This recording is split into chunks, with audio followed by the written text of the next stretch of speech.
again, everybody. Welcome to the Halas Hall Hangover. We are 4-star Chicago sports. We're hanging at 3-star Chicago sports tonight. Kyle had to get pulled off to work, and that's okay. And if anyone's out driving around looking for some dinner, stop over at 102 North River Street in East Dundee, Illinois.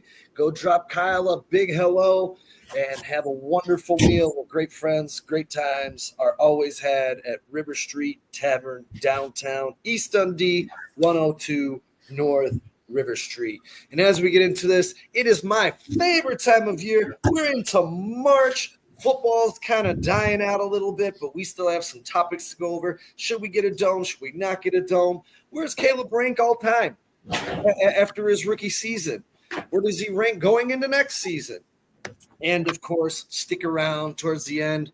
We're going to give you some bracketology, some stuff that's going to be so important. It's going to set you up to win your tournament bracket. I promise you I got some awesome information to help you pick between those 1s and 2 seeds and maybe eliminate some 1s and 2 seeds. So I got Dustin's in the house. I got Brandon in the house. What's going on, boys? How we doing? What's going on, Stan? How you feeling? Oh, loving St. Patrick's Day today. Happy St. Patty's Day, guys. Yeah, I forgot to say that to everybody. Happy St. Patrick's Day, everybody. It's an uneventful day in sports. I mean, we got a little bit of, especially Bears-wise, we got a little bit of stuff trickling out, but we're going to try to get y'all some content today. We throwing some shit together, try to see what sticks. It's going to be fun. It's the most wonderful time of year because it's March Madness time. What could be better than this, baby? What you got Honestly, for man, us? I'll say this. College basketball has taken a big step back in what it used to be. What it was when I was growing up and watching it. I watched it faithfully for many years. I haven't watched it for a few years, and I think there's a reason why women's college basketball has kind of become more popular than men's. I mean, it's become tougher to watch for me personally. So, I haven't followed it as closely as I have in the past, but I'm rooting for Duke. So let's see how that goes. They got a good team this year. I will say this. Traveling calls, double dribble calls, some of these ticky-tack fouls need to go away and help make the game stay a little bit more in flow and in rhythm. It is very, very uneventful when you have you're 13 minutes into the game and you have 15, 16 fouls already. It's absolutely a joke, but we'll get into that in just a little bit.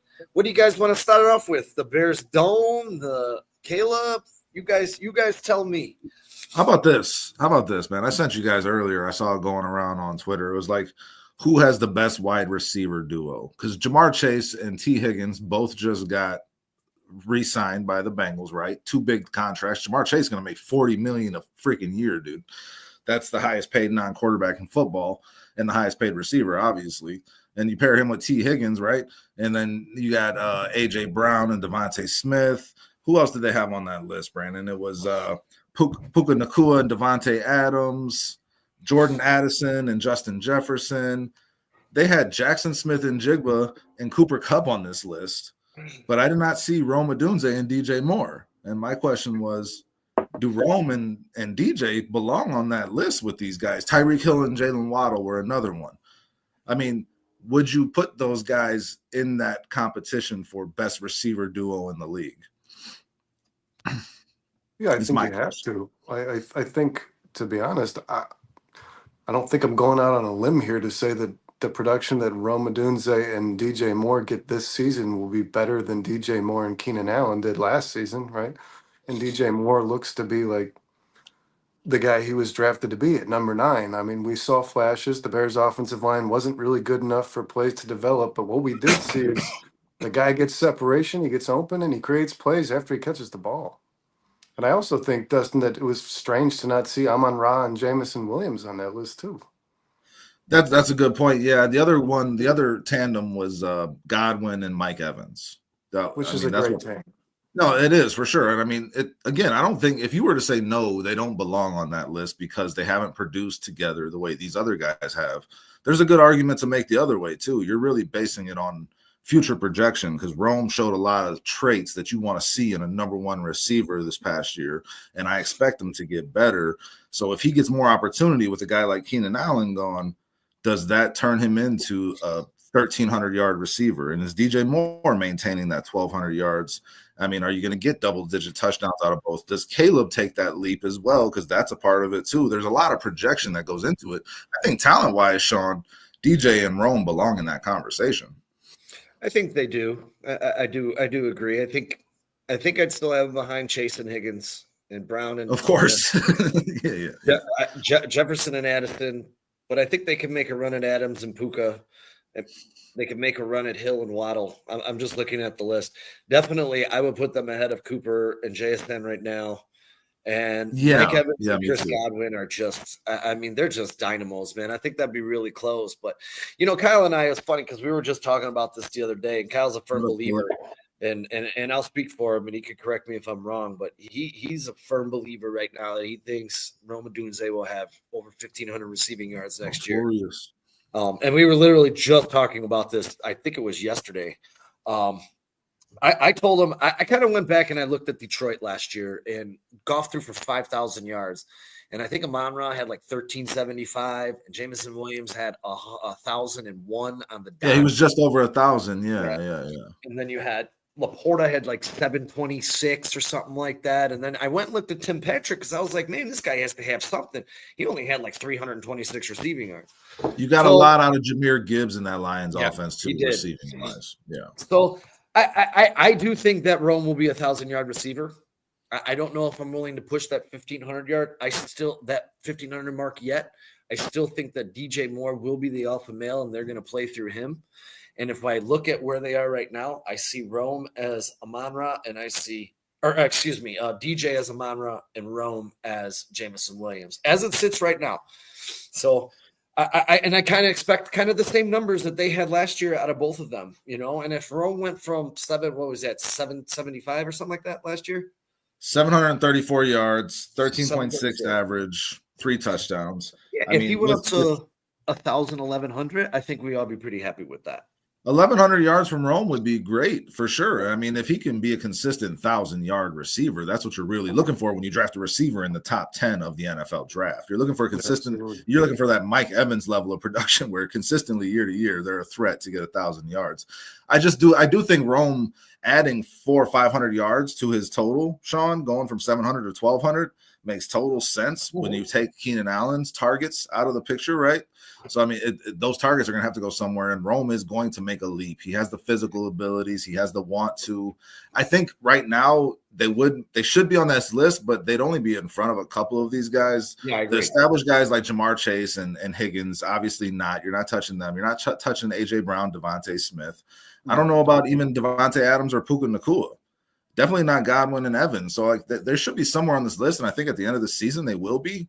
It's going to really depend on Caleb Williams and if he has time to make these passes to these guys.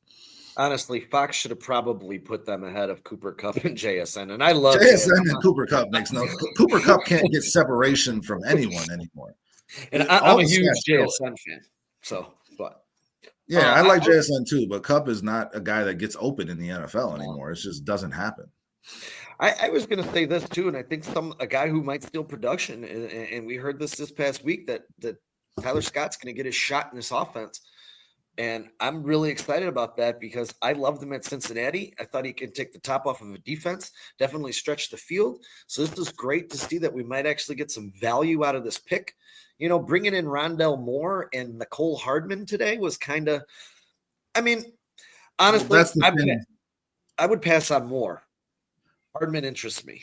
And Hardman that's the thing about what you were saying about the Jameson Williams comparison, because like Jameson Williams he's not comparable to anyone on this Bears roster right now. The Bears do not have a speedster that will take the top off the defense. And honestly, the Lions don't have anyone that's comparable to Rome Odunze.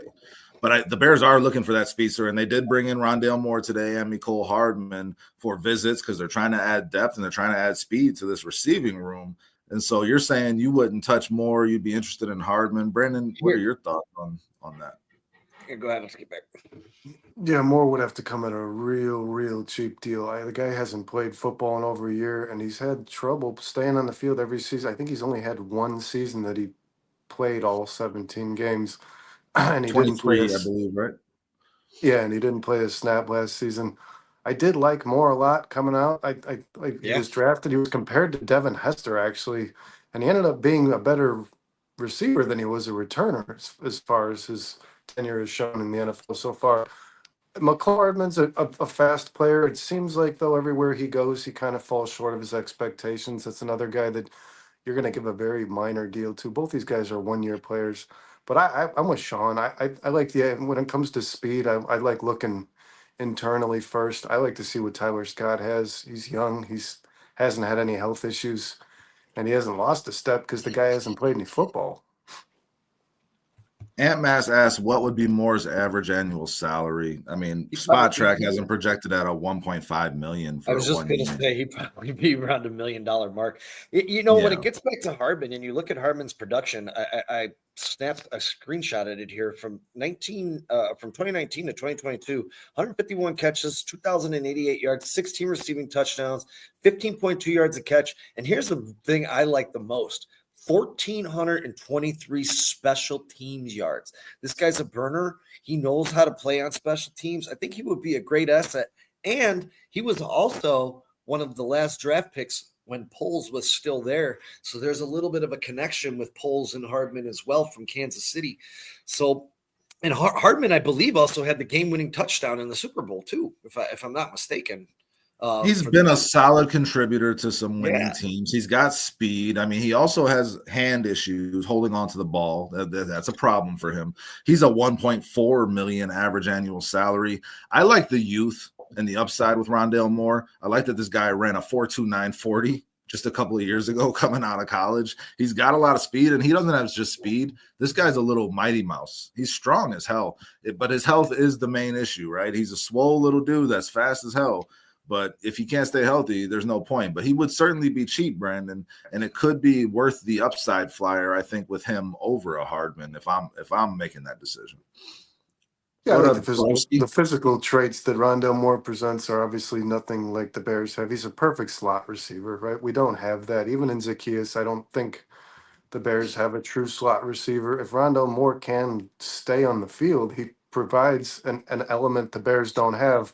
The only issue with him is most of his injuries have come from non-contact, and that's I feel sorry for the guy. I really do. But I don't know that it's worth. I mean, is this going to be another Gerald Everett, another PJ Walker, where you give somebody money just to never watch him play on the field? I'm kind of. I don't like his size. 5'7", 187 pounds. Those receivers always seem to get hurt in the NFL. I mean, look at Tank Dell, another guy who same size, same injury. I mean, Hardman's not that much bigger. He's 5'10". He's got a little bit more weight on him. And as far as speed, I mean, his 40 is a 4.33. I mean, to a 4.29. I mean, you're talking nothing really. So I don't know. I just like Hardman's size. I mean, Hardman's still 187, about the same weight, just a couple inches taller. He just doesn't have the injury history.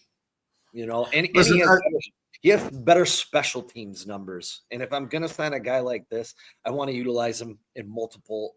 Which is funny because Moore was, by all measures, going to be like the greatest returner since Devin Hester when he was drafted.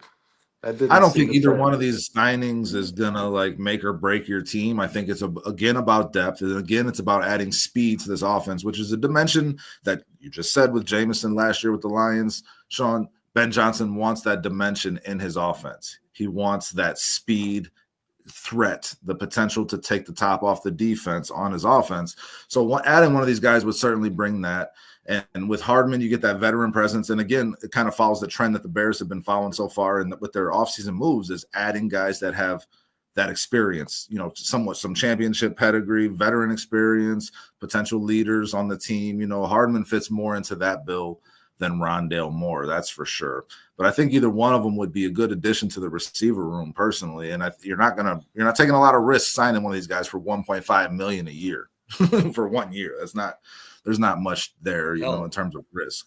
Sorry. Do you guys think that if the Bears were to sign either one of these players, that's kind of the due diligence they'll do at the position until the undrafted free agent signings, which they'll get 1,000 of them like we always do. But do you think this will prevent them from drafting a wide receiver?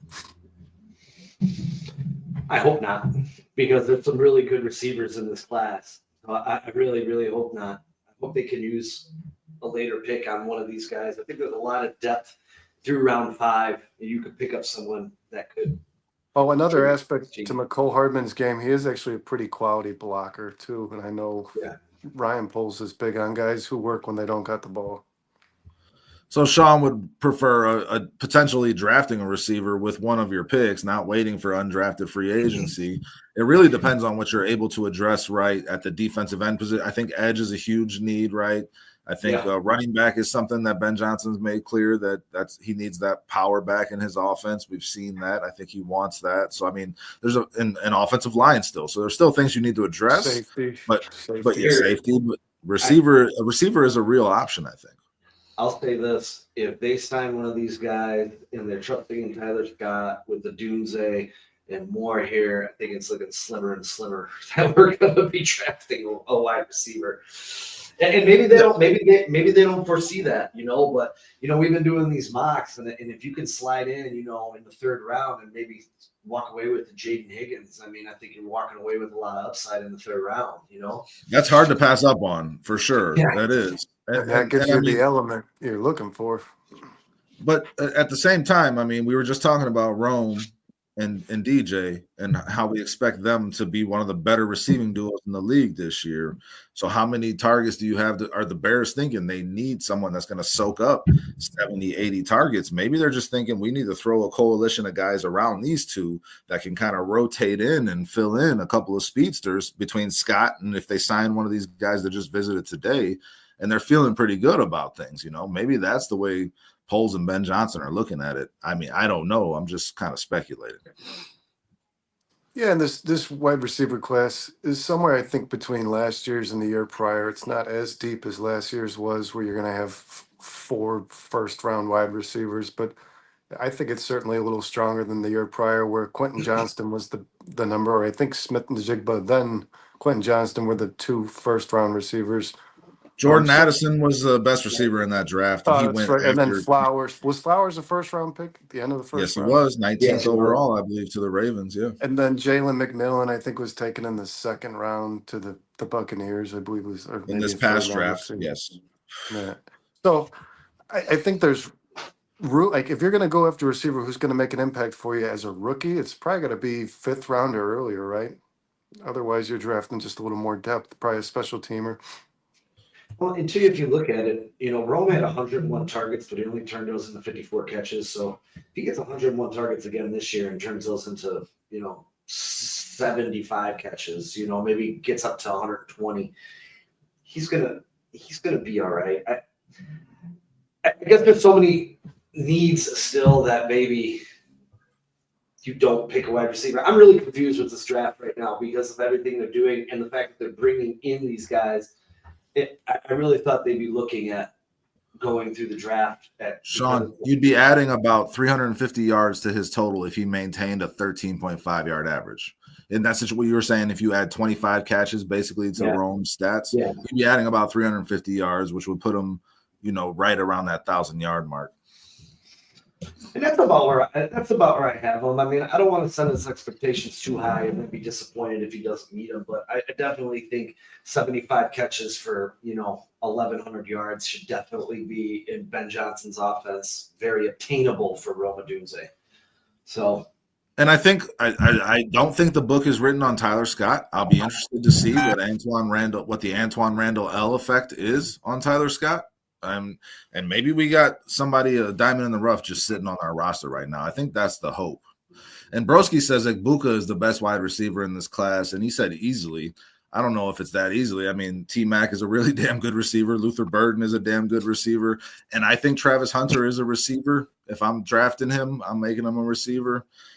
So I think those 3 are all right on par, maybe better than Egbuka, but obviously everybody's got their own rankings, own ideas on that. I think Matthew Golden is going to surprise. Matthew Golden is another one, Makes his NFL debut.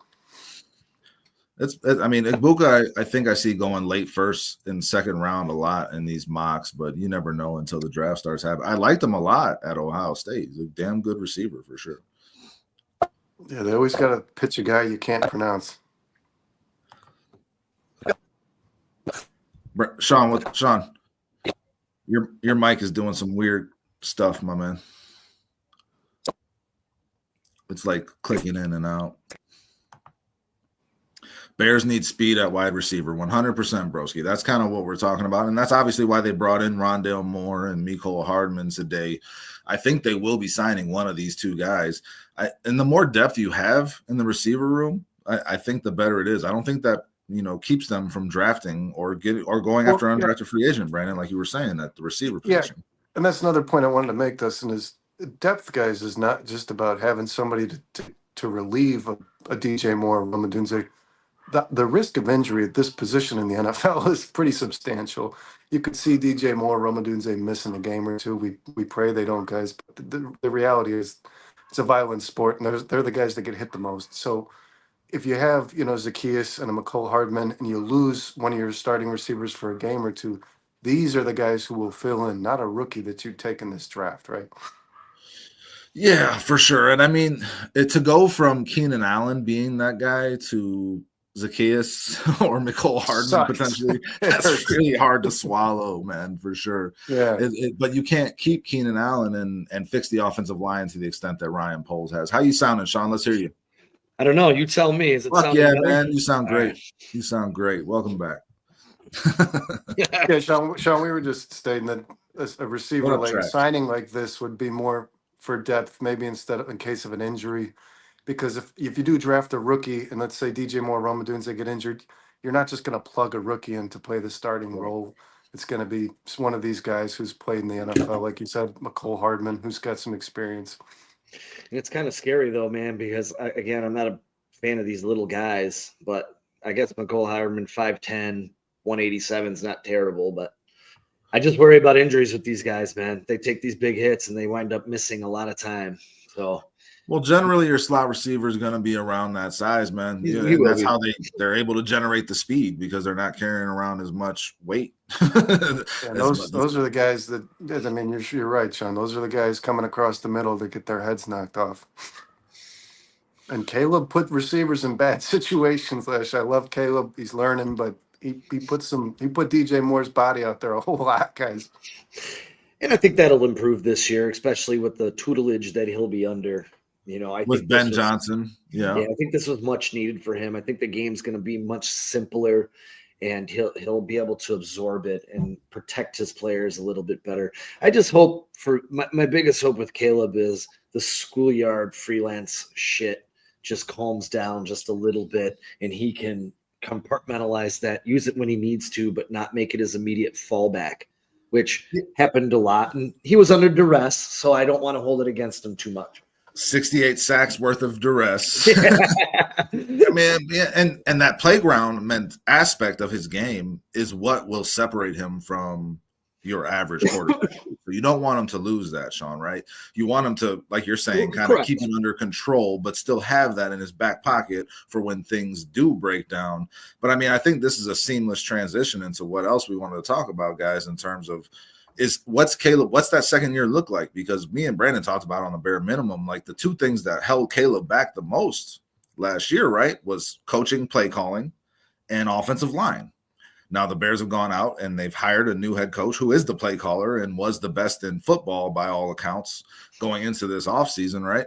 And then they've addressed the offensive line with Dahlman, Tooney, and Jonah Jackson and fixing that interior. So in terms of what we expect in terms of a jump from Caleb, that's the most interesting thing, and that will impact these receivers directly in DJ Moore and Rome Odunze.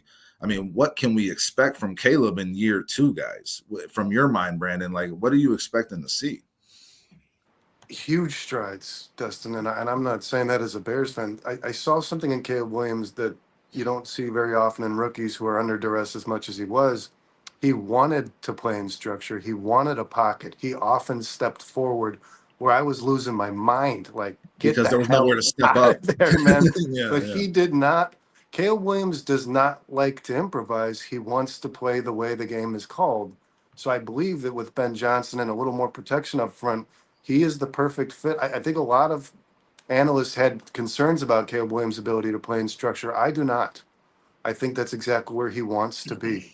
I don't think Caleb wants to throw on the run. I don't think he wants to create more risk. I don't think he wants to create more opportunity for mistakes. I think he wants to trust the guys around him. Caleb Williams, to me, he's a leader, and he's a team guy for sure, and he wants to trust the players around him, and he wants the players around him to trust him. And I think he knows that that's the only way that this thing succeeds. It's nice, like Sean said, if the guy can get out and create plays when he needs to, but you don't want him to need to all the time, right? Right. And I think the Bears did a good job building that solid pocket where he's going to be able to step back and have that little triangle around him to be able to take a couple steps back in the pocket, be able to go through his reads. I everything you said, Brandon, I feel exactly the same. I think he's a leader. I think he wants the players to trust him. I think he wants to trust his players. He wants to trust his coaching staff. And I don't think he trusted his coaching staff at all last year, and it showed. And I think this year, they're building trust with him, building him an offensive line, getting him the weapons.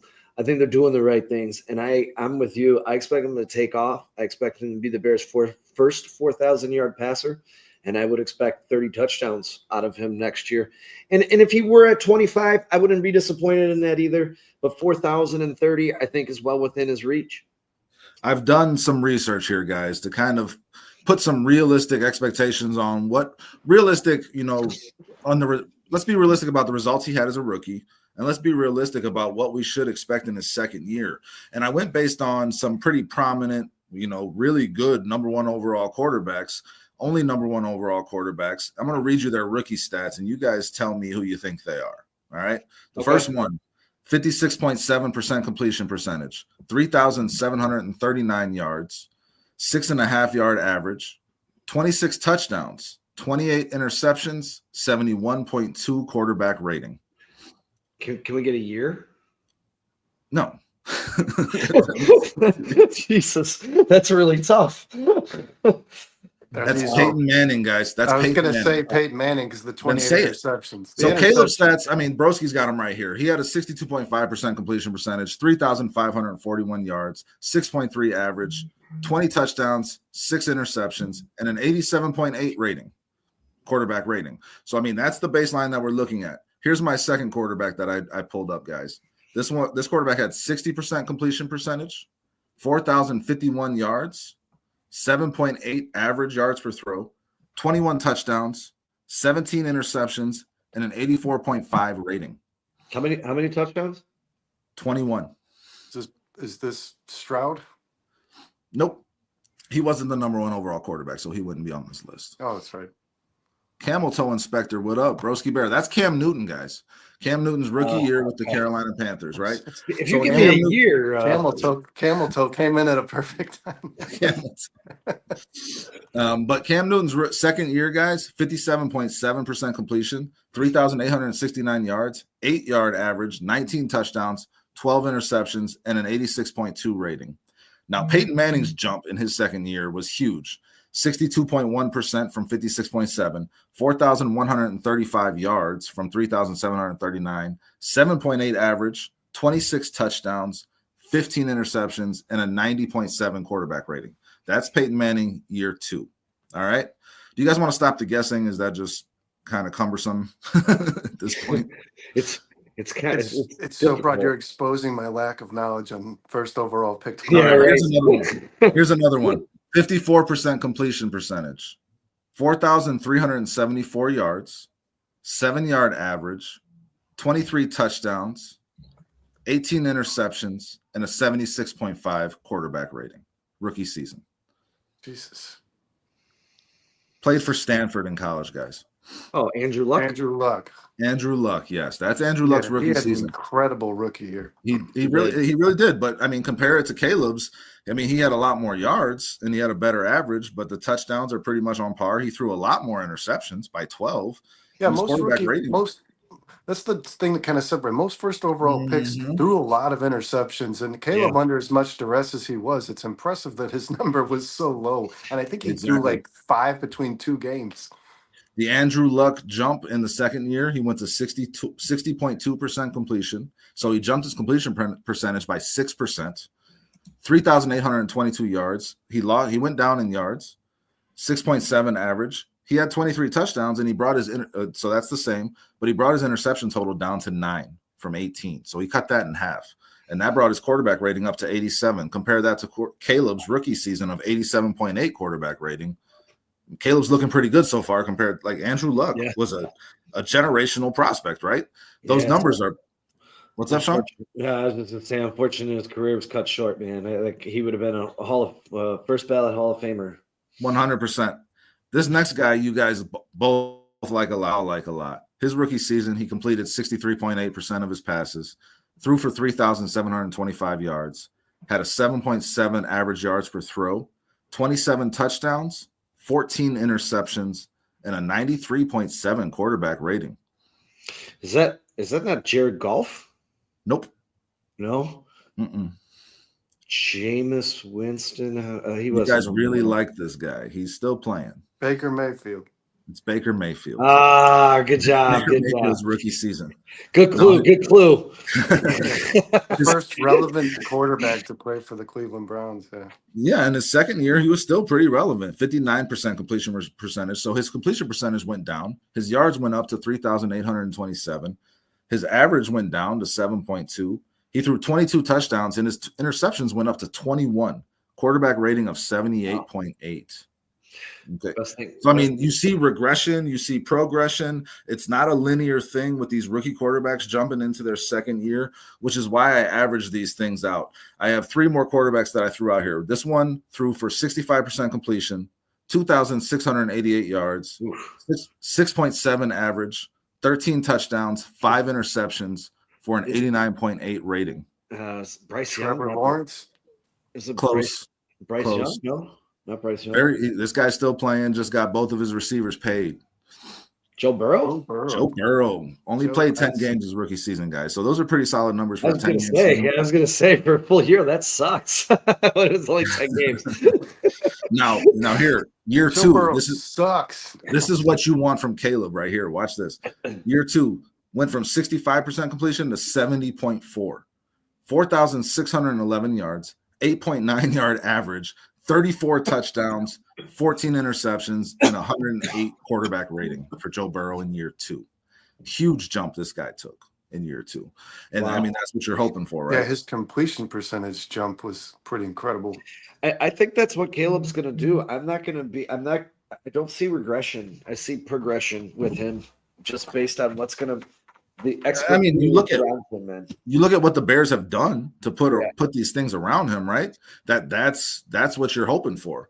We're going to know he's not good if he can't make it work with what he's got now. They're trying to eliminate the excuses. They're trying to make sure he gets paid on his first. He's either going to be the Mercedes or the Toyota. We're about to find out. Well, and the beauty of Caleb Williams, guys, is I don't remember him ever going to a podium once and making an excuse for anything.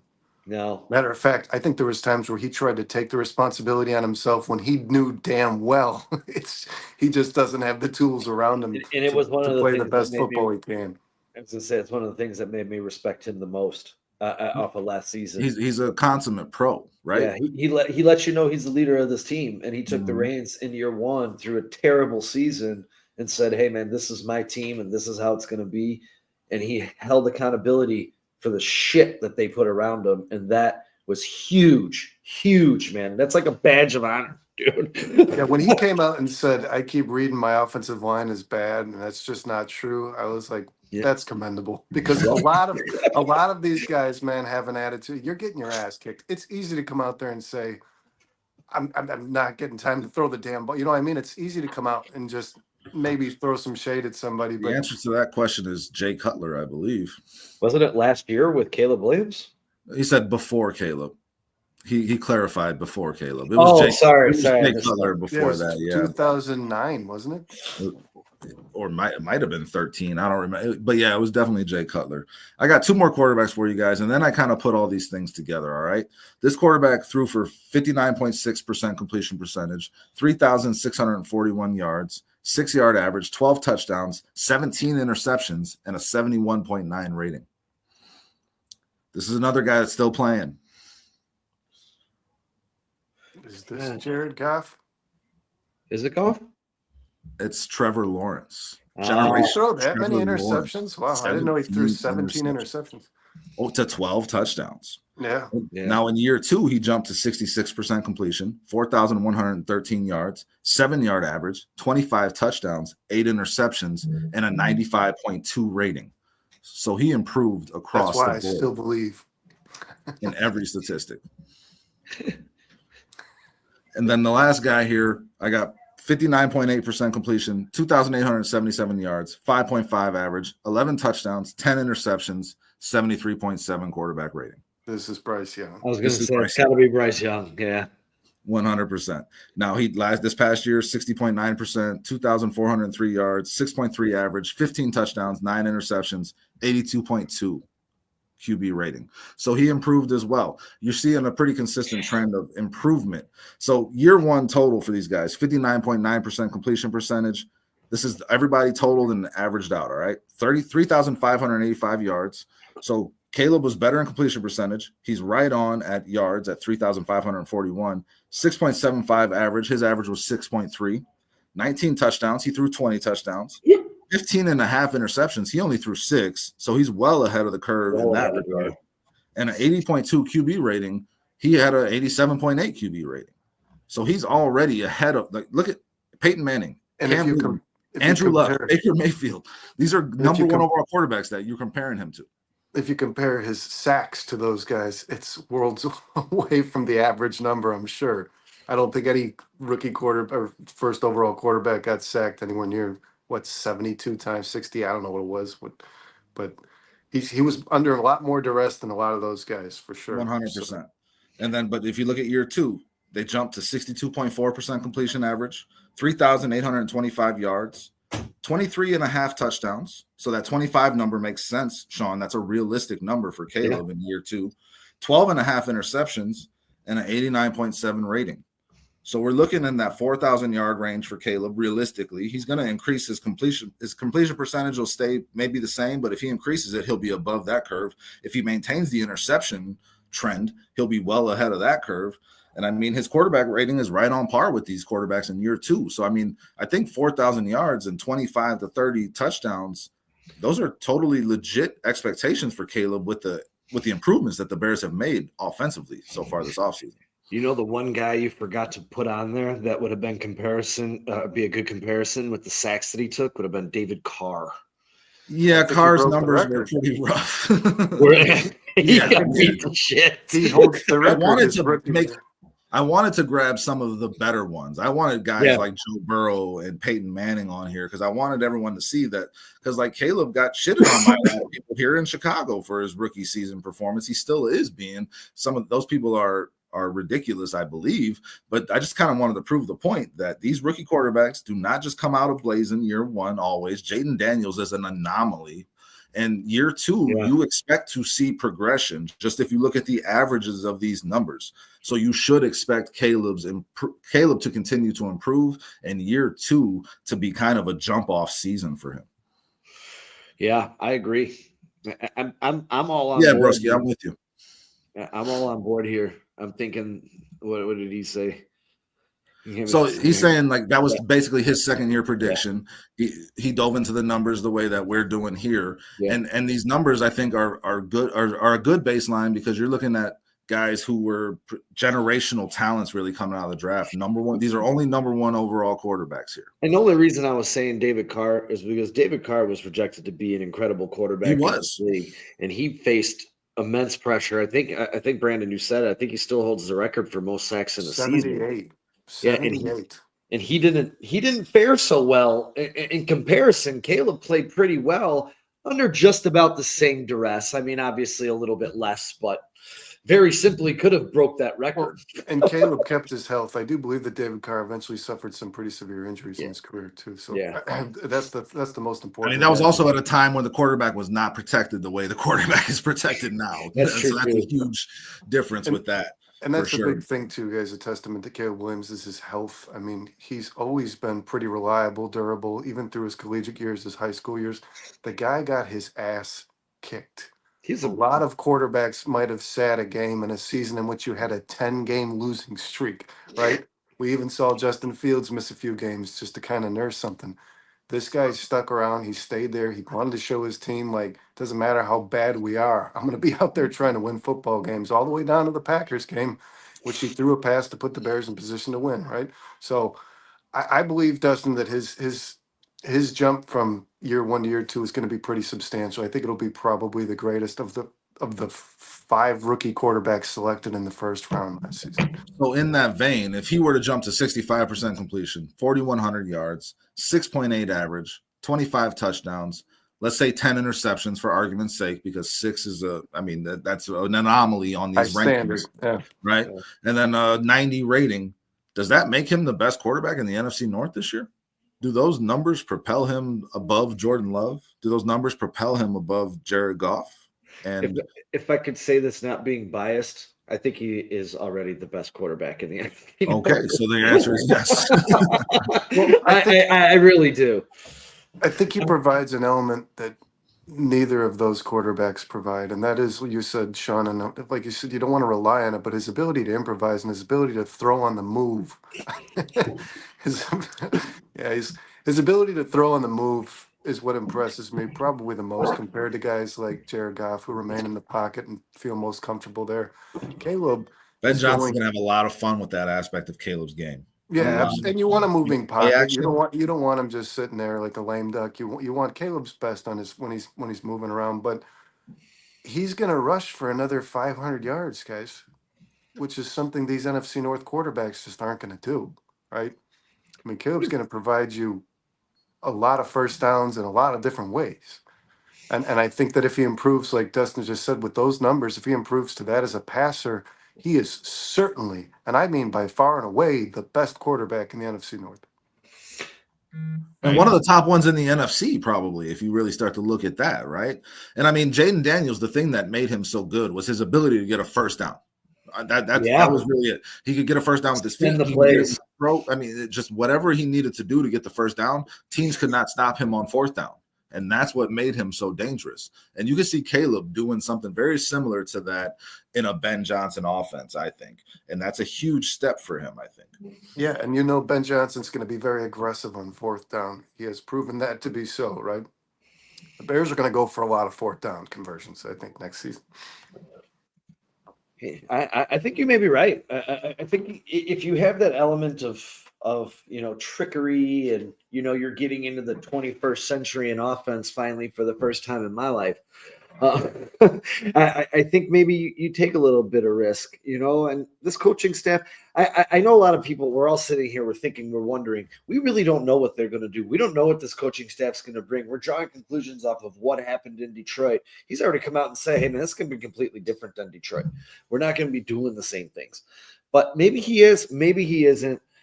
I'm really excited. And, they were talking about that first game of the year, possibly being the Eagles, and everyone's like, oh, we don't want to play the Eagles. We'll lose. I think the Bears have a distinct advantage in that game because nobody knows exactly what the Bears are or who they're going to be. So they have the element of surprise in game one. So another reason, Sean, and I don't want to waver too far from the quarterback. Another reason that I do believe that this team is going to be aggressive, especially on short down and distances.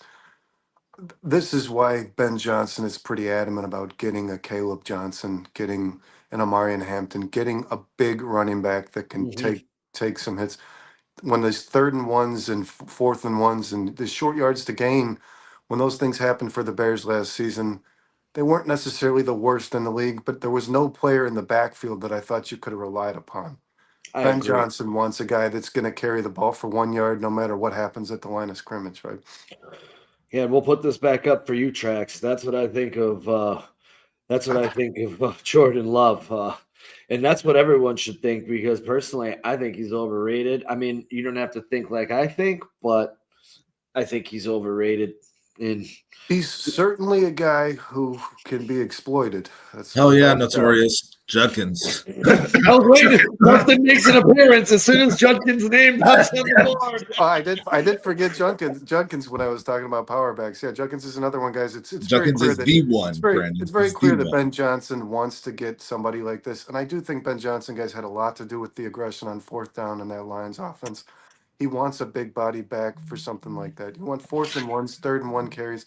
Ben Johnson wants to be very aggressive and leave a defense on their heels. You don't want to pull your offense off the field on 4th and 2, right?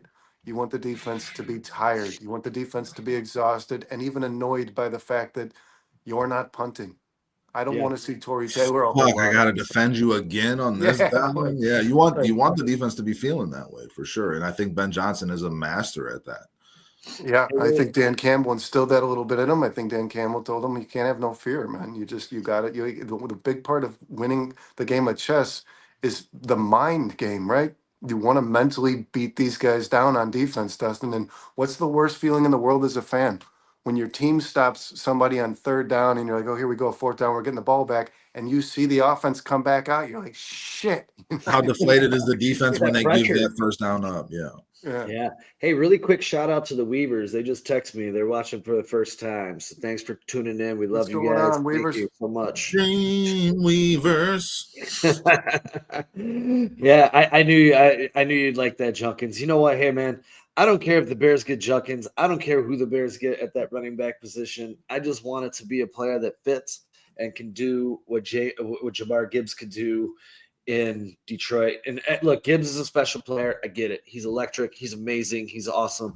I think there's some of those running backs in this draft that can give that production to the Chicago Bears. So hopefully they get that right guy. I think Judkins is the closest thing to Gibbs in terms of, because when Montgomery went down, I told you guys, Gibbs is more of a power running back than he gets credit for. And I think Judkins is more of a breakaway running back than he gets credit for too. I think he can do both. He can break big plays. He's got the speed to do that. And he's also a power runner. I think he does both very well, man. I don't think he's just that. I brought this up to you before, Dustin. The only thing that worries me about Judkins, and the same thing that worries me about Genty. Genty in the last 2 years, 660 touches. And you have Judkins, I think it was 739 when I added it up over the past 3 years. That's a lot of wear and tear on both of those tires coming into the league. So I know they're young kids, but that does really scare me. You can argue that both sides too, because that guy has shown that they can take on that production and they can take on that workload. The Bears do need an every down back. Let's make no mistake. You draft a guy, he's going to be a spell back for DeAndre Swift to start, but your goal and hope is that he turns into a 3-down back for you, a workhorse back for you, and you want a guy that's carried that load in college. I mean, I think Derrick Henry has shown that. You want a guy that has carried that load in college to show that they can do it in the pros. You know, it's a certain type of body you need. It's a certain type of mentality you need.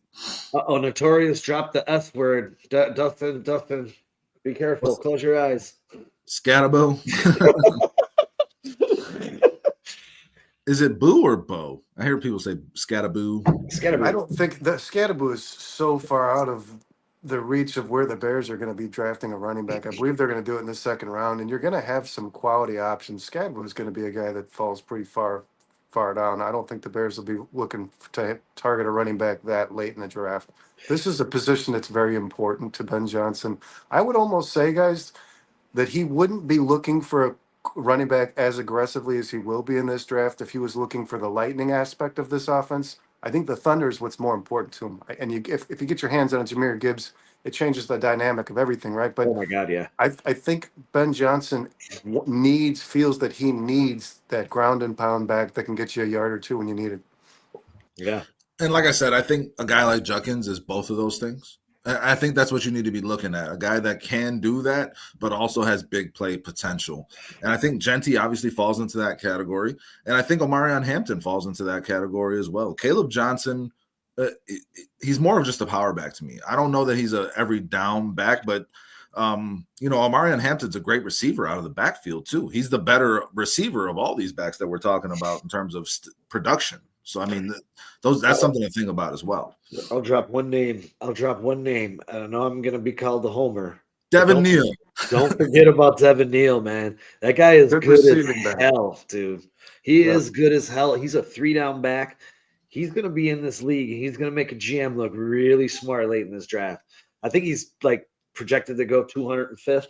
I mean, if the Bears can get him in the 5th round and they skip out on backs because they go line, O-line, D-line, and they wind up getting Devin Neal, Yeah, I'll be real happy. I'll be Yeah, I real know you happy. will. Sean. I know you will. The possibilities are endless, guys. A very deep draft at the running back position. 100%. And I mean, I I think the thing that you have to do is continue to surround Caleb with as much talent as possible, whether that's at the running back position, the receiver position, your offensive line in front of him. And then defensively, the Bears still have a lot of work to do, guys, to build up a defense that will help Caleb Williams with field position, that will help Caleb Williams with short fields. I mean, that's a thing that people forget about when you're talking about helping a young quarterback make things easier on them. The defense can really do that too. And this defense didn't generate enough turnovers last year, and they didn't get enough sacks last year to make the offense that they were facing be in negative positions to help Caleb when he got the ball back. That's a big deal as well. I think that the Bears, the first what was it, 7 weeks of the season, I think that's the defense that we might be able to see for a whole season because they're starting to build that depth on the D line. And you saw they didn't have that depth when the injuries started happening. This thing just fell apart. The wheels fell off, and it wasn't what it was at the beginning of the year. But I think right now they have some depth. We'll see what they do in this draft. Not enough. Yeah, and I don't know. I know there's some rumors going around that Calais Campbell could get a 1-year deal here. But I think you do need to keep adding some pieces in the middle of that defense, keep that rotation fresh because I'm not sold. I know on Brandon's favorite Bear, Chris Williams, I'm not really sold on him being a rotational piece. You know, we haven't seen enough out of Pickens, so I would. We've seen enough out of Pickens. We don't need to see any more. Okay, you're right. You're right. We have. Sorry, don't say that. Pickens, I'm good on that. I personally still have this defense ranked outside the top 15 the way it stands on paper. I would like to see There's a lot of work to do there, Brandon. I would like to see more than just depth. I still think you need a starting edge on this team, and I think 100%. That you're going to require a starting caliber safety on this team at some point in this season as well. Brandon, let me ask you this: if they went into this draft and walked away, say, just hypothetically, not saying they're going to do this, but they walked away with a Landon Jackson and say a Derek Harmon in the second round, do you think that would be enough to, say, propel this defense to 15 or maybe a little bit above? If they have a free agent signing at edge to rotate with Landon Jackson, I don't think you just count on Landon Jackson. Well, Austin Booker, second year, no faith. Well, you've got Deo too, so he's kind of that piece you would. But I think Landon Jackson immediately steps into the starting role on this football team, Sean. But I don't know if that's necessarily a good thing. I don't know if the guy that you're taking in the second round being your starting edge when the season starts. I think that means because you lack depth on this team. But I also think, Sean, I don't think the tackle position's taken care of as well. I think the trench on the defensive side of the football is still a trench. It's a hole. It needs to be filled. And I also believe you're going to hurt at secondary if you lose either one of your starting safeties, more importantly, Brisker, the guy who is starting to blossom into a star. If you lose him, you've got to have a player, guys. And I don't mean somebody like a Jonathan Owens. I don't mean the black. I mean somebody who can start Elijah Mitchell. Start at safety. The Bears' defensive line, I think Poles, you saw in free agency with going after a guy like Jarrett and paying him the money he did.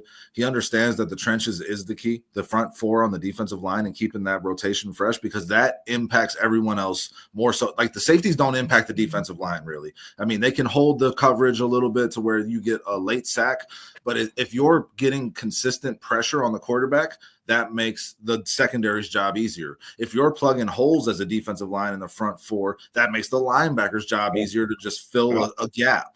And you know what I'm saying? So it's a one-on-one situation at that point. The defensive line is the key here to this Bears defense. And we saw when Billings went down, like you were saying, John, like there was nobody to replace him. They need quality players and they need depth to protect themselves against those injuries to where they can keep a good rotation going at defensive line because that's going to make everyone behind them better. That is the key to this offseason. And I think it needs to be, to answer your question, Sean, I think it needs to be addressed heavily in the draft. If you were to get a Landon Jackson and a Derek Harmon, I'd be ecstatic. I would be too. Yeah. And I want to say this, guys, because we've had this conversation on here a lot, you know, protection versus pass rush. And I think the difference in why the Chiefs couldn't three-peat is because Mahomes was on his ass the whole game. Yeah. Mm-hmm. 6 sacks by the Eagles. They just won the game in the line of scrimmage, but more importantly on defense, if the Bears can get to some of the quarterbacks they're going to play, we just talked about where Caleb ranks in the NFC. I don't think this is the stronger conference in the NFL when it comes to quarterbacks. Jalen Hurts right now is probably, I mean, where do you maybe rank him number one in the In NFC the currently? NFC, Jalen Hurts. So yeah, you've got a lot potential here to make mistakes with guys like Jared Goff, Jordan Love, Dak Prescott. When they're under duress, they play bad football. Yeah. That's the difference in guys like those and the Joe Burrows and the Patrick Mahomes, right? Is when these guys are under pressure, they're more prone to make mistakes. Yeah. They just do. The Bears need to be able to get a pass rush on the teams they might potentially meet in the playoffs because the quarterbacks are not surefire guys. They're not guys who are just going to throw over you. And the teams in their division, Brandon. And you saw the teams in the division beef up on offensive line too. That was a focus for the Packers. That was a focus for the Vikings. So, not to get off subject, but to notorious TBG, I know you're talking about Damian Martinez out of Miami. Another running back outside late in the draft that you might be able to get that I really like, Central Florida's RJ Harvey. He's another, if you go late, 4th, 5th round. What about Sanders? What about Sanders out of South Carolina? I like him too. I like him a lot. Yeah. He's a power back. Raheem Sanders, I think his name is, right? Raheem Sanders? Or JT Sanders. Is there, Notorious brings his name up, guys. Is there a possibility Roschon Johnson is not on this roster when the season? I kind of hope so. I mean, I understand that hurts Notorious's feelings, but Roschon is just an average. Maybe, but just he's not what they said he was going to be. He's just another guy. You know what? Coming into the draft, they said that he would be a number 1 pick if he wasn't behind Bijan Robinson. Yeah. I haven't seen that. Well, they were wrong. I will tell you this, though, and I think I've said this before. His high school quarterback stats, his senior year, are the most gaudy stats I've ever seen from an athlete ever. It's his stats are amazing. I wish I still had them. Late as in Braxton late. Sorry. Yeah, Darius says when he said that about Roschon, you killed him, Sean. What? Right, you killed Darius, Sean. Yeah. Well, look, I love Roschon Johnson. I would love for him to still get some. What have you seen from Roschon that makes you say that he should be a starting running back in the NFL? I didn't say starting. Spell. Okay, so then what are we looking for here? What do we need? What are the Bears? This guy, how many times was he stopped inside the 2? He gets the short yardage. He gets the short yardage for sure, but that's not enough. You need a short yardage back on your football team. Okay, so then why are the Bears looking for one right now? Well, maybe they're not happy with Roschon Johnson. Well, I don't think Ben Johnson.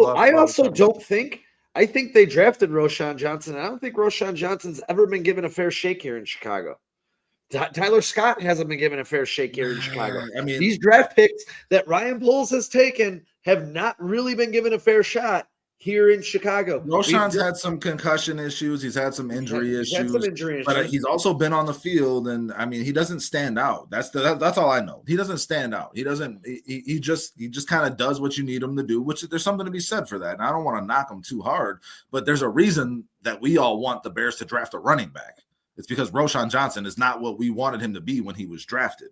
And I don't think he was. He's what the Bears wanted him to be when they drafted him. And I think that may be coming to fruition. And hey, like if that's what it is, then that's what it is. But I hope this doesn't turn into a Cedric Benson situation where he leaves Chicago and he turns into, somewhat of a stud because he was a lot. No, see, Sean, I was just going to say, I think Roschon Johnson is comparable to a Jordan Howard who just kind of falls off the face of the earth once he's no longer on the Bears roster. Or a very well Herbert.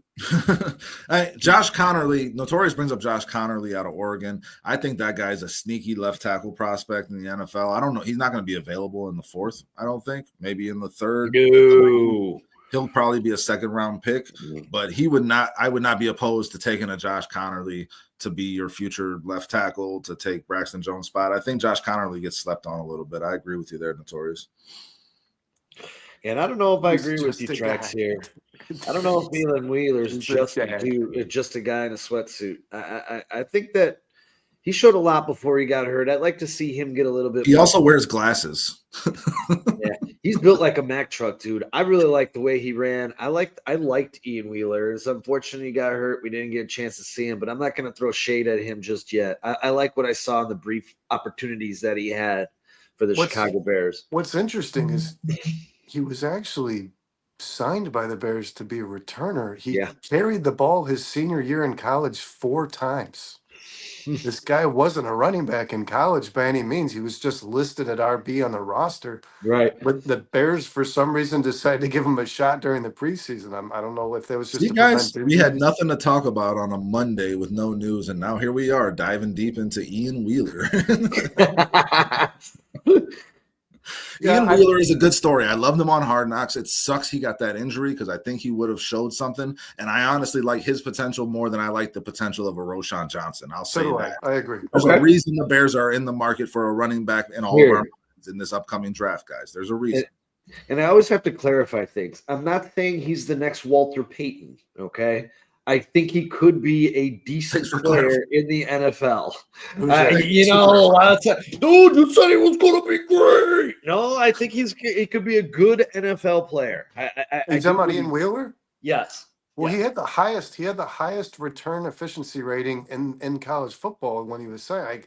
I think there'd still be room for that guy to take some returns. Guys, the Bears have been brutally negligent at the return position on this football team. For sure. Yeah. I've seen names of guys I don't ever want to see again. Who's the guy the white guy from Cincinnati? Who the hell was that? Trent not going to work here anymore. Yeah, Trent Irwin, wasn't it? No, not Trent Irwin. Taylor. Trent Taylor. Yeah. Who are these people? DeAndre Carter. The best thing about DeAndre Carter was he didn't fumble because that's what Velus Jones did. They need to address the return position. And I'll be honest with you, I don't love the idea of a Rome Odunze being the guy who does that, getting his head knocked off. If Ian Wheeler wants to come back around and show that he can catch a kick return and take the ball out of the end zone, I'm cool with that. Traxon's going after my heart, picking out an offensive tackle from the University of Kansas right here. Okay. You think he would be a good addition for the Bears? Was that a guy you want the Bears to draft? I think he'd be a work in progress, but I mean, I think their center is a lot better, and his name's slipping my brain right now. But their center, I think, would be a better for the Bears. Better late round pick. We have too many Kansas players work in progress on this team. We got one. We're good. We don't need Devin Neal and Logan Brown. No, that's our whole joke, guys. Austin Booker has the potential to be a very. I love Austin Booker. I'm joking. I wanted the Bears to draft him. He was actually a player I wanted the Bears to draft, and they did it. So I was pretty happy about that. I do want to say to everybody in the chat, thank you for being here. I don't think we've done that yet that I'm aware of. We got Trax in here, Notorious TBG, Ant Maz, Bruce, Daniel, Darius. Y'all are awesome, man. Guys, hit that like button, hit that subscribe. Make sure you share it with a friend or a loved one. God bless y'all, man. Thank you for Tell them how much fun you have here with us on Mondays, and have them come hang out with us too. We appreciate y'all very much. Thanks for being here. It's a slow Monday. We're talking Ian Wheeler and Bears running back problems, guys. Ian Wheeler. He sounds like he should have been on Days of Thunder with Tom Cruise. Ian Wheeler coming around the lap. I don't know if you guys ever seen Days of Thunder, but the racing film, of course. Yeah, I love that movie. He sounds like a guy who should be fast, which he is. Listen, I think Ian Wheeler gets a shot on this roster. Oh, he will. But at the end of the day, Ryan Poles gave him his word. He gave him his word on Hard Knocks, man, and I don't think that he's a guy that's going to break his word. That was my favorite moment when he pulled him into the office and said, "Hey, man, you're going to be here. Don't you worry about it. You're going to get another shot." That's heartwarming shit. I know. I think maybe we were walked out of there and Poles was like, "You were filming? Now I have to bring him back." Maybe Poles meant he could come back as the janitor. He's like, "Here's your keys." Oh, poor Ewan Wheeler. Now he's not coming on the show for sure. Logan Brown, that's somebody. I mean, I've heard the name. I understand that he played a good amount of snaps at Kansas at that position. Yeah. So I mean, he's a big boy and a good left tackle. I like Josh Connerly a lot better, but obviously the draft compensation you got to give up to get one versus the other is very different. I think Logan Brown. The track just put on there. He's 6'6". Yeah, he's 6'6". He's like 315, 320 pounds, something in there. He's a big boy. I have not heard this yet, and this is a name that you guys know I've loved. We love this kid for a year. I don't think he's not coming out in the draft, is he? I thought he was. I thought he declared. Let me double check. Yeah, check that out. Please double check that, because I mean he was jumping over people with that knee brace on like it meant like he was Forrest Gump, like just breaking out of that thing. Like, No, he had a really good season. He was obviously playing behind Lincoln Riley, who was, I don't know, not to me, not the best product. And I know, Dustin, you probably believe a better runner than he is a passer. If you had to find his skill set. I thought Love carried that team, that offense to a national championship, guys. I really did. I thought they depended heavily on him to get there, because I don't think they had the best passing approach. You kind of knew Ohio State was going to just crush this team as long as they contained him. Well, Love was wearing that knee brace tracks because he had the knee injury. He was actually dealing with an injury in the college football playoffs. He did deal with a lot of injuries, actually. Yeah. That's the one concern you got to have. Yes, he is. It says he is staying at school and he's expected to be a key player in the 2025 season and potentially a Heisman Trophy contender. Run it back with ND. Could be a first-round pick next year, Love. Oh, yeah. Let's do that. A lot of J Loves. Jordan, Julian, like it's like we'll put them all in the NFC North. Yeah. You know, the greatest thing for me is the Green Bay Packers have been in on every receiver, and every receiver has went someplace else. That just kind of warms my heart as well. They wanted DK. He was like, no, I'm going to go to Pittsburgh. Who was the other guy that just signed that they wanted? They looked into Christian Kirk, and he obviously went someplace else. But no, there was another. Devontae Adams was a guy. Oh, Devontae Adams. Yep, Devontae Adams. I did read this, and this has no merit, guys. It was just one of those interested. I like that question from my brother Jones, Sean. I don't think the Packers are beyond the reach of Stephon Diggs yet, Sean. Hold on, say that again, sorry. I don't think the Packers are out of reach for Stephon Diggs either. Oh, go ahead. I hope they end up with Stephon. Go take that cancer, please. Please. Get Amari Cooper over there too while you're at it.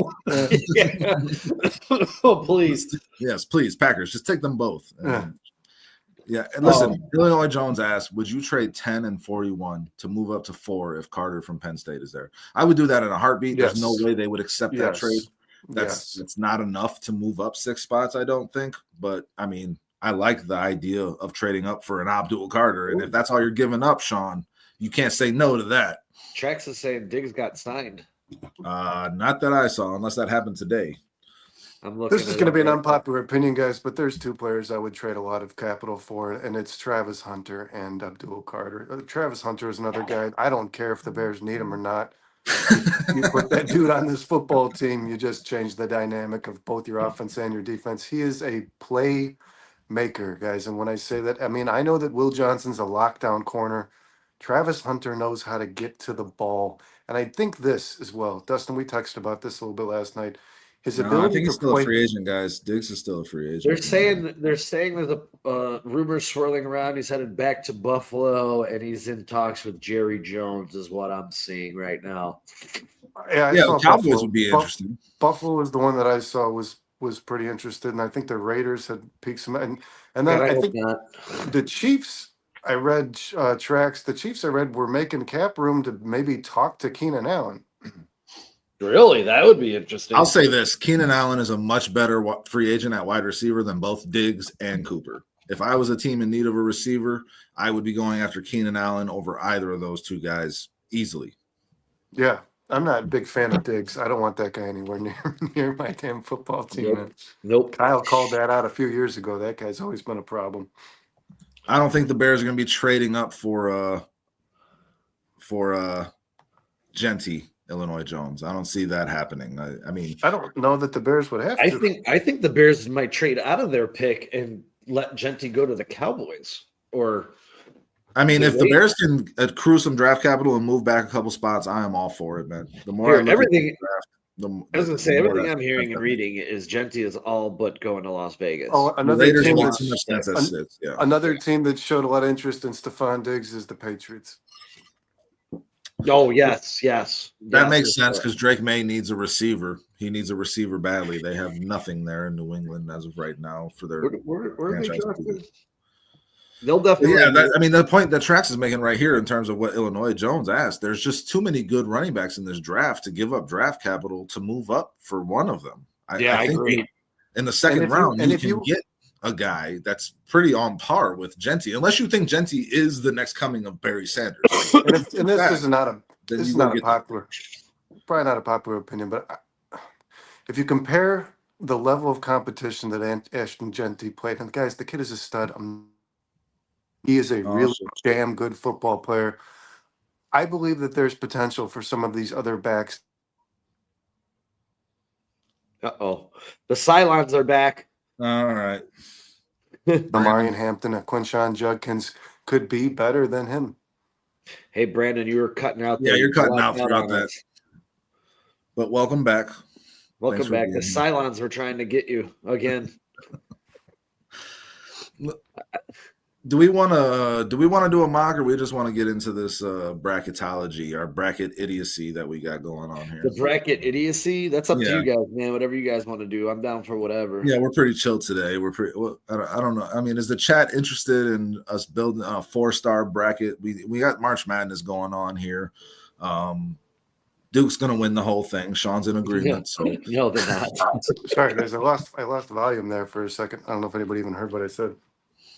You were blacking in and out. You were popping in and out. Black screen back to you. Black screen back to you. I don't know. I'm telling you, the last couple of weeks we've had some freaky things going on StreamYard, man. It's been really weird. I think it's user error, guys. I don't think it's. You know what? Wednesday's show, we were in the middle of the draft, and it at hour and 44 minute mark, it just shut down. Like, Trax wants to see a mock. Let's do a PFF mock, Sean. We haven't done the PFF one. We've only done the Fantasy Pros one. The PFF one might give us a little bit of a different thing going here. I mean, I think we've beat up this conversation. Caleb Williams is going to have a Pro Bowl season. We've established that. Bruce is with me. He picked Duke to win it all. You can't disagree with Bruce, Sean. Oh, I can. Let's go Razorbacks. Let's go. Let's see. Are you? So I got you. So that's the PFF mock draft simulator. Make sure we get all 7 rounds in there. 7 rounds. We got the Chicago Bears. Speed is on turbo. Yeah, then, guys, we'll do this real quick. I was thinking maybe we just try to go all defense draft and see what the Bears end up with, because the defense still needs to be addressed an awful lot here. We're on turbo. We're going to keep it on turbo, or you want to go to fast? Turbo's good with me. Did you see that the Titans said they're comfortable staying at number 1 and taking Cam Ward, which makes total sense to me. But there it is right there, Cam Ward to the Titans. Cam Ward, Travis Hunter. I mean, Carter falling to 5 to me is kind of crazy. I mean, but Ashton Genty right there at 6. I think that's going to be the way to go. And there goes your. That's every mock, man. Yep. Every mock. I mean, yeah, and I listen. The Giants don't need Abdul Carter. The Patriots have addressed their defensive line too in this offseason. So maybe they're not thinking they need that. But I'm praying to God right here, Mason Graham falls to the Bears, man, at 10. I would be head over heels with that. So, but then are you rotating Mason Graham and Grady Jarrett? Is that the thought process there? Yeah, it would be, because Grady Jarrett, I mean, again, I said I like the signing because of his leadership.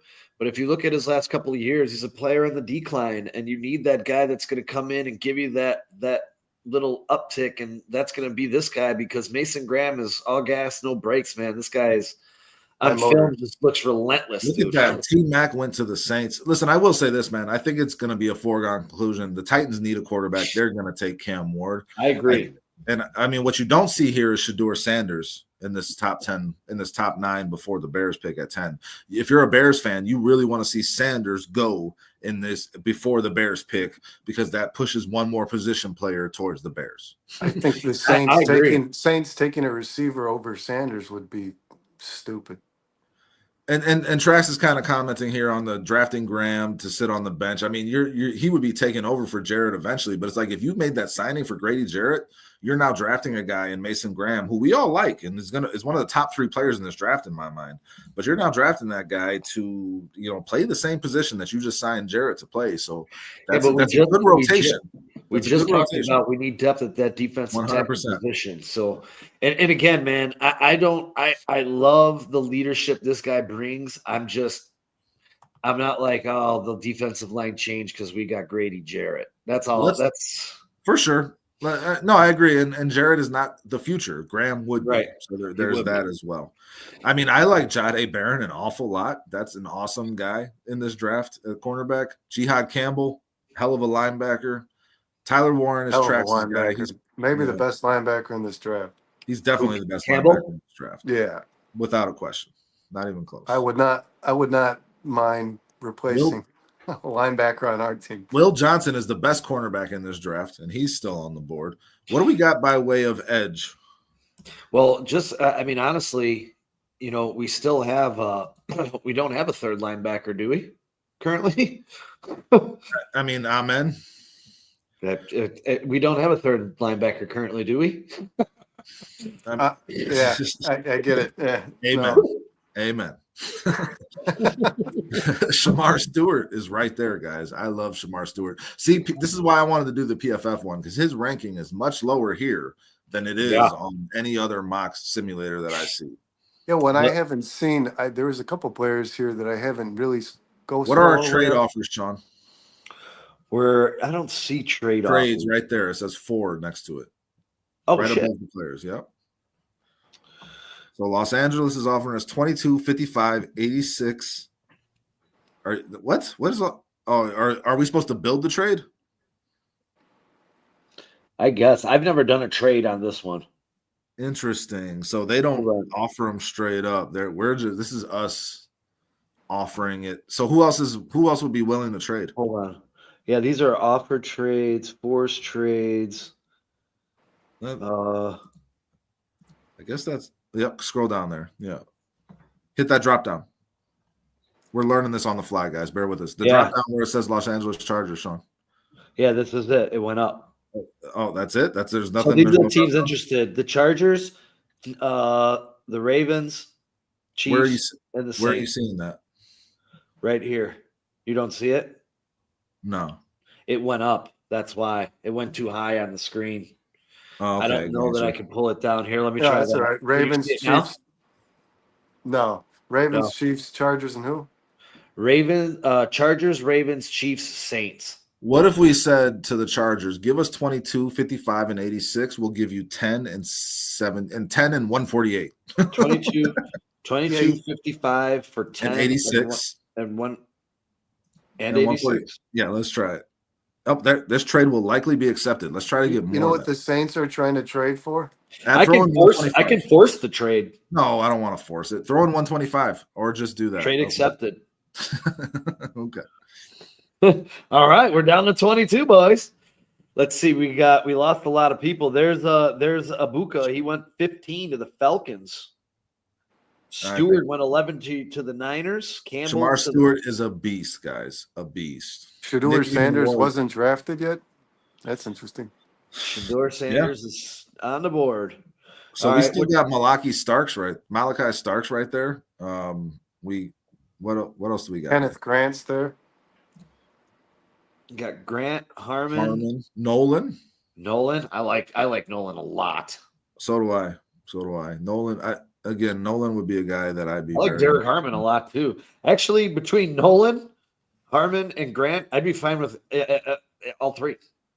I think Nolan's the best of the three. I like Nolan more than I like Kenneth Grant. Is there an edge? I like Nolan better than all of them as well. Is there an edge that's worth drafting here? No. Ooh, James Pierce is still there. Yeah, we could have got more on that trade, Sean. James Pierce, Nick Scourton, Landon Jackson. I mean, we're either taking Pierce here, which I don't think he makes sense for our defense, guys. I don't. No, I think Walter Nolan would be where we. It's Starks or it's Nolan. I mean, the safety position is. We've said it's a position of need, I believe, for the Bears. Malachi really is locked down, man. What is this thing doing? We also have a trade offer. The Denver Broncos.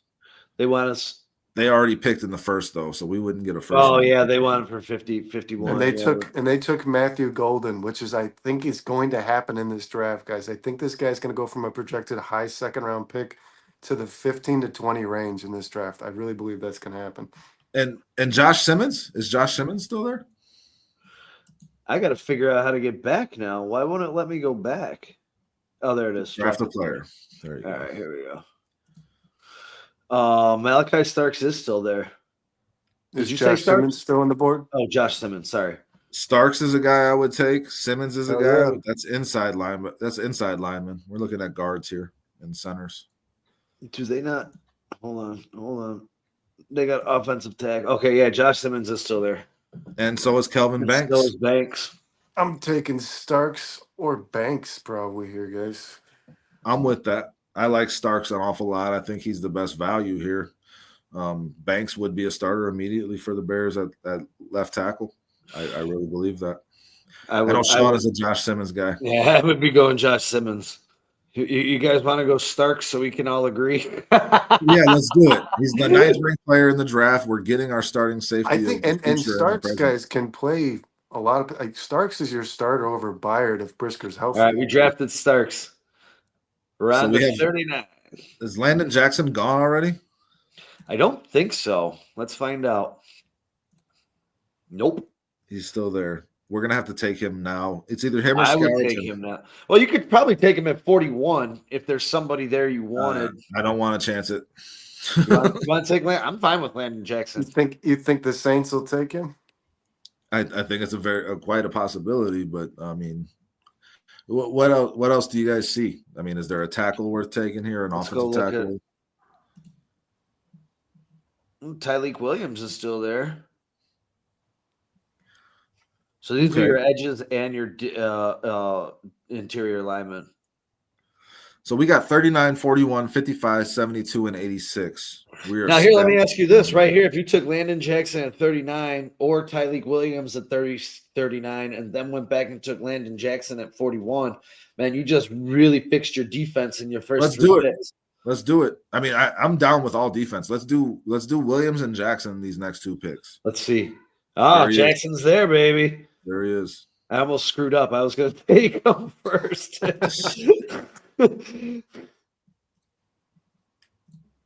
Oh, good. Yeah, so we just took a safety, a defensive end, and a defensive tackle, guys. So we need a running back here. Running backs. Yeah, we need a running back here. Uh-oh. Oh, shit. Yeah. Travion Henderson and Dylan Sampson. Wow. Yeah, would you say Henderson kind of does what Devin Neal does a little bit? There's Devin Neal right there. Wow. You know what? On the other draft, he was ranked 205th. He's ranked 93rd here. Yeah, These rankings vary from site to site. That's why I wanted to do this PFF one, Sean, because look at Judkins is gone. Hampton is gone. Caleb Johnson is gone. These are all guys that we see in this spot all the time on our other simulator. They've been long gone, dude. Yeah, why can't I get – okay, here we go. I just want to see where they go here. Jackson Dart was picked 48th to the Dolphins. Omarion Hampton, first round. 28. Did I pass up the other guys? Josh Connerly, second round. There's your guy, Notorious. Josh Connerly went in the second round. Caleb Johnson, 44. Caleb Johnson went 44. Yep. Where's Judkins? I think he's still down there. I think we're. Yeah, you still got to go this way. Unless he's all the way down there on these rankings, unless their rankings have him. There's Caleb Johnson.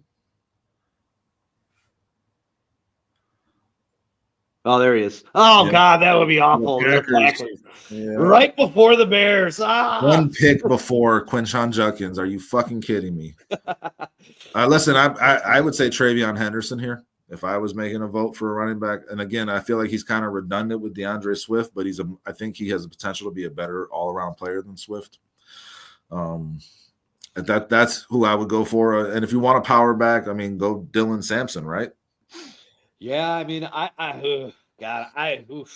would be tough between that would be tough between Sampson and Henderson. But I would probably go Sampson just because Henderson's repeated injury problems in college. You know, he had 3 injuries and he missed time a bunch of time with the. So Buckeyes. do we have to go running back here? No, well, let's take a look at wide receivers. You know, we were talking about them a little bit ago. Well, we're looking at wide receivers and running backs. Hold on, I'm going to fix that. There's your boy, Restrepo. I don't like any of that, bro. I mean, I like Restrepo, but I don't like Restrepo right here at 55. I like Restrepo. He's 56, ADP 58. So what do we get? We got a safety, a D lineman, and an edge so far, right? Those are the we have our tackle. We have our three technique to rotate with Grady Jarrett. We're gonna put Javon Dexter at the nose and rotate him with Billings. I think that's what we're gonna have to do with the way we've done this, because Tyleek is a 3. Then we got Landon Jackson to rotate with Deo. I just want to call him Deo because I like to do that. I mean, if you want to look at Ursery is I was just going to say Ursery's still there at 61. That's a great development tackle. So is Ozzy Tripolo. I like him a lot too, but he might actually work out to be a guard. I like Ursery here. I like Ursery too, actually. Let's just take a look. Illinois Jones is asking about tight ends. Oh, oops. Let's go look at tight ends. Ooh, I like Rojo.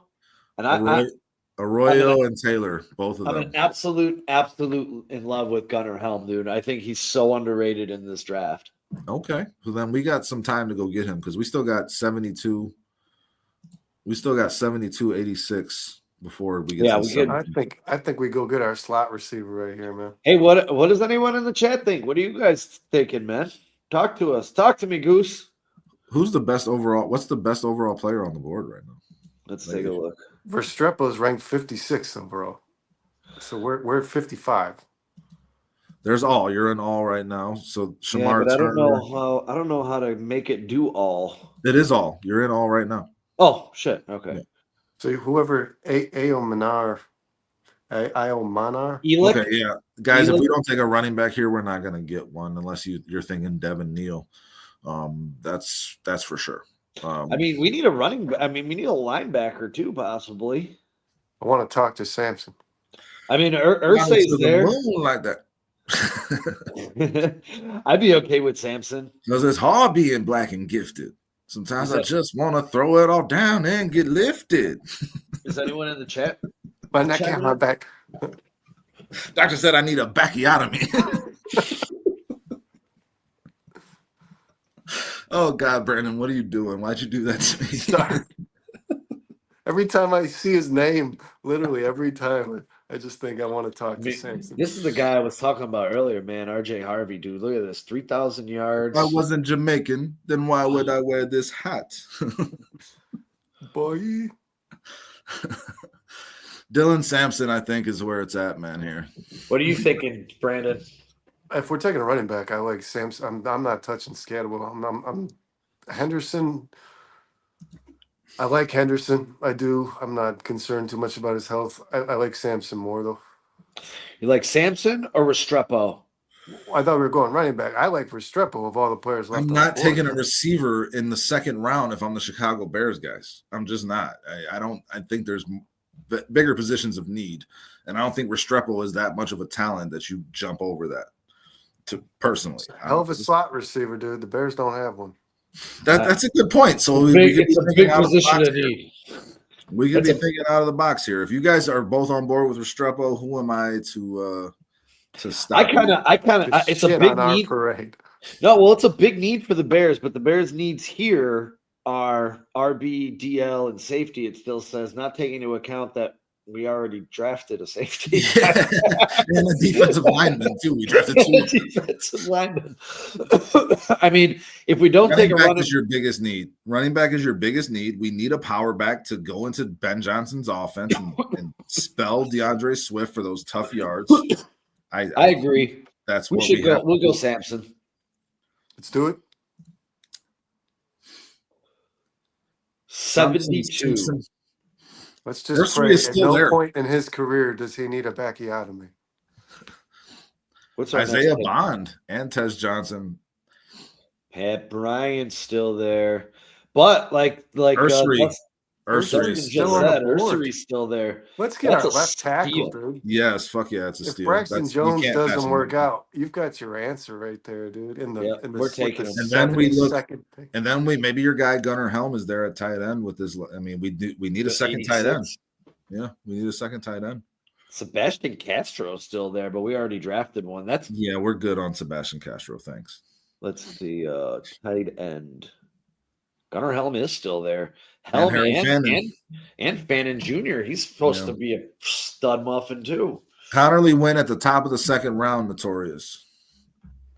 Let's see here. Connerly. Yeah, we saw him all the way to the top of the second, bro. One of the first picks in the second. 34 to the Giants. Yeah. That's where he's gonna go. He's gonna go early in the second, late in the first. He is not gonna be around in the middle rounds. Who's that? Josh Connerly out of Oregon. And the Niners took my boy, man, Jack Beck, because that's the guy I really like the Bears to get. I really hope the Niners do not take Jack Beck in the second round. That would be absurd. Why would they do that? I'm not Beck sold is the second round receiver, Sean. I'm not sold on I had a more third, fourth, but yeah. I'm not sold on Jack Beck and Ricky Pierce. MS is asking who do we have so far. I think we got a pretty solid draft going here. Just can you share our draft picks? I got 3 white receivers. We got Starks, Tyleek Williams, Landon Jackson, Dylan Sampson, and Ursery. Ariante Ursery. Yeah, we're kind of That's our crushing future left tackle. We got our future left tackle. We got our spell running back, the power running back. We got an edge to rotate with Dio. Probably your future starting edge. Yep. And we got Tyleek Williams, who's a future starting 3 technique. And we got our future starting safety in Starks. So, I mean, I'll tell you this, man. I think Starks replaces Byard day one, honestly. Yeah, I mean, it's possible it's current, but yeah, definitely future. Thanks, Steve. Thanks for joining us, bro. If you join, we got to go tight end here, Sean. I mean, if your guy is Gunnar Helm, then let's just do it and let's not think about it. But I like Gunnar Helm. Fannin is definitely rated higher than him. And yeah, I mean, if I'm going to take one here, I mean, I love Gunnar Helm. I love his potential. I mean, I know he didn't show out like this guy, but yeah, not even fucking close, Sean. It was like 86. This one's 49-62. Yeah, there's a big difference between Bowling Green and the SEC, my friend. Yeah, that's true. I mean, I'm not opposed to Fannin. Hey, what are his dimensions? What's his size? For who? Fannin? Yeah. Where is he? What is it? Overlook? Would it be in first look or would it be in analysis? Let's see. Oh, 6'4", 230. Strong receiving tight end with great value after the catch. His blocking reps are good enough to keep him in line as a tight end too, or as a wingback on occasion.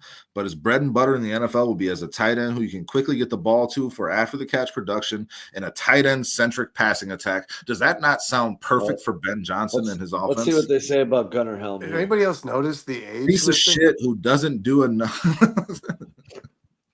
Helm has worked his way into becoming one of the best after-the-catch tight ends. He isn't the strongest run blocker, but he does have good feet and pass protection. Getting stronger would give him opportunities to tight end, too, with starting potential. He's a little bit older, too, 22, 6'5", 250. Yeah, he's 22 and a half. Look at that.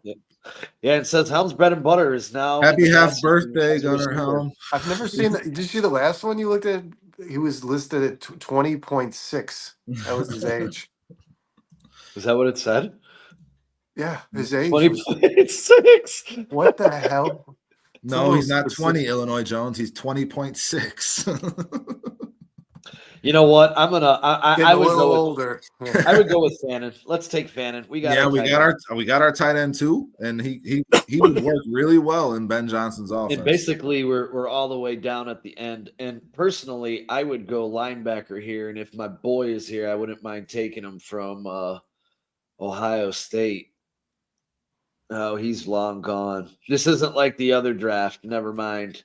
Cody Simon isn't falling to 233. Cody Simon with his 150 tackles and 7 sacks falling to the 7th round. Yeah, dude. That's how I was drafting him on another one. I'm like, how is he still here in the fucking 7th round, dude? I'm like, yeah, give me Cody Simon.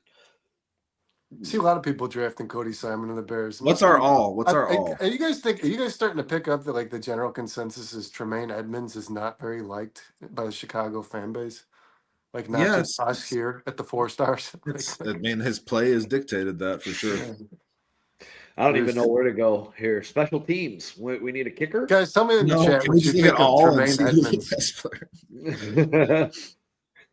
Backup quarterback. This is rough. This is rough. Malachi Moore is still there. Moore is still there. We can get Starks and Moore and put them together. Done. That's our starting safeties for the next 10 years, bro. I'm done, dude, because I love Malachi Moore. Yeah, as well. me too. 7 interceptions. Are you kidding me? Yeah. If you got him in the 7th round, if that's really true, that's amazing. That's amazing. That's where he's projected, Sean. That's where he's projected. That's great. I hope we end up with him. Just for the hell of it, pull up wide receiver. Just for the hell of it. Cameron Lacey, dude. That would be a steal, dude. If you like him, go for it, Sean. It's the last pick of the draft. I actually just did a profile on him, dude, as an underrated player. I haven't sent it out yet, but who the hell gave us a draft grade? A+, A minus. Dylan Sampson got us a C. Ooh. Jones, I'm not a big fan. Tremaine Edmonds is not the answer for me. On a we didn't guess franchise. A franchise that's so nostalgic. Overall draft grade's an A, guys. Hey, we got ourselves an A, boys. I think we're ready to be GMs in the NFL. We're in the top 34% of Chicago drafts. If any of these people are selected by the Bears, it's because you saw it here first. Hold on, I'm gonna take a picture of this really quick because I'm gonna remember this draft. I really like this draft actually. Dude, to be able to get Malachi Moore and Lacey as your last 2 draft picks, dude, that's amazing. That would be amazing, dude. Yeah, we just Malachi Moore got us an A- because he is going to be a starting safety in the NFL. I like that. Ariante Ursary in the 3rd round is pretty remarkable. I think where we could have got better is if Judkins fell one more spot. The fucking Packers forced us to take Dylan Sampson, bro. Like Judkins would have been the perfect draft if we got Judkins instead of Sampson. Other than that, we killed it on here. If he's really fallen to 54, 55, I'd be in the ball game. I wasn't into fan of trading back in the 1st round like they were suggesting and taking Judkins at the end of the 1st round. I wasn't on board with that. Yeah, I think that was a pretty successful draft. Solid A. We got an A, Trax. We got an A. Guys, if there's going to be a bracket thing, I got to go. I'm sorry, my daughter is going to the hospital right now. What? Yeah, she's been sick all day and it just keeps getting worse. And we went to the doctor and so I'm gonna have to bail out of here. Hey, no problem. I think we're getting pretty close to the end here. Anyways, I think we can do the bracket on Wednesday or something. I mean, unless you just spit your final 4. Who's in the final 4? Oh, who did I have? I had Duke, Michigan State, St. John's, and who was the other one? Who's the other one? Who's St. John's there? St. John's in the national championship against Duke. God damn it, who was the other one? What did I have? Let's see here. Sorry, Sean, I'm cutting you off there, but let's see. No, I got Illinois. That's right. I got Duke versus Illinois. I got Michigan State versus St. John's, and I got Duke beating St. John's in the national championship. Hey, I don't hate it. I don't hate it's it. Fun. It's fun. I don't hate it. I'm more chalky. I took Michigan State as well. I took Houston. Son of a bitch. I took Florida, and I took Duke, but I have Houston playing Florida in the national championship, and I have Florida. Chomp, taking it all. Brandon will be able to host tracks. I'm sorry I got to bail, guys, but I'm sure she'll be fine. But I just want to be there for him for support. She's just been. I think you should be, man, for sure. Yeah, so I'm about to get out of here, but yeah, I think my final 4 is definitely the most fun of the ones listed. Brandon, did you give one? No, I didn't, man. But I'll say this. I'm going to say Illinois is there. Illinois, dude, I got Illinois there. Illinois. Well, I like Illinois a lot. I love this. And you guys know I'm the Spartans, man. Spartans all day. I think Tom Izzo right now I think it's his 17th consecutive tournament, men's tournament, which is outrageous. Listen, I think Illinois has the type of team that can win in the tournament. I'm not just picking them because they are Illinois. They got big guards that are playmaking guards, and that's what wins games in the NCAA tournament. So it'll be interesting to see how they perform, guys.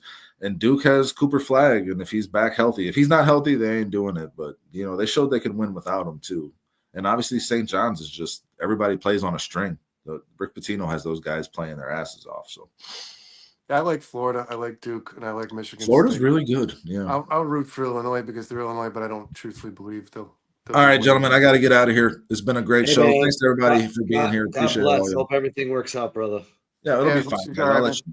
All right. You guys have a great show on CSP. Take care. Later. Yeah, I actually have a couple of things that I have to get to here too, man. I don't know that I could jump on the other show. That kind of put a little thing in there. Let's give a shout out to all these guys in the chat, man, and hang this up since Let's do that. Trax, Illinois Jones, Ant Mass, Notorious. Guys, as always, thanks for hanging out with us. Steve, saw you early in the show. Bruce, thanks for hanging out with us. Thanks for giving us something to talk about on a Monday. Didn't have too much news to break, right? Darius, of course, Trey. Darius, appreciate you, man. Haven't talked to you in a while. Hope you're doing good, man. Thanks, guys. Thanks for the love, support. Like Dustin said, smash that like button, subscribe if you haven't, share with somebody. Sean, anything else you want to end on? I know you'll be back here Wednesday night with Kyle. We'll be back Wednesday night. I don't know what we're doing yet. We'll figure it out. It's going to be fun and entertaining, I'm sure. Anything you want to get out there before you wrap up? Shit, fuck Green Bay. All right. Yeah. Let's go. Yeah. We gotta end on that positive note. Hey guys, until next week, thank you guys once again for hanging out with us on a boring Monday. We know sports is. Thanks for spending your St. Patty's Day with us. Yeah, St. Patrick's Day. Unfortunately, Kyle will be back on Wednesday. He'll be back. And again, if you guys are out and about, listening to us in the car, stop in 102 North River Street. He's behind the bar. He's kicking it. He's having a good time. I know he's watching the show. Until Wednesday, don't forget bare minimum. Brandon's about to jump over to CSP right now, do a show in about 20 minutes. Yeah, follow me over there, guys. And yeah, definitely follow him over there. We're going to be doing a awesome bracket breakdown show with gambling and all types of amazing stuff on Wednesday. Right after 4 Stars goes off, we're jumping on CSP, Trax, Darius, and I. The Wanna Parlay app. Download this app. Get in on all the fun. I downloaded it today. Yeah, code word is Trax. Get in there, have a blast, and then come over to CSP on Wednesday night, and we're going to give you the keys to locking down your NCAA tournament. Until then, peace and love. Love all you guys. Thanks for hanging out with us. Bear down, everybody. We'll see you in a couple of days. Peace.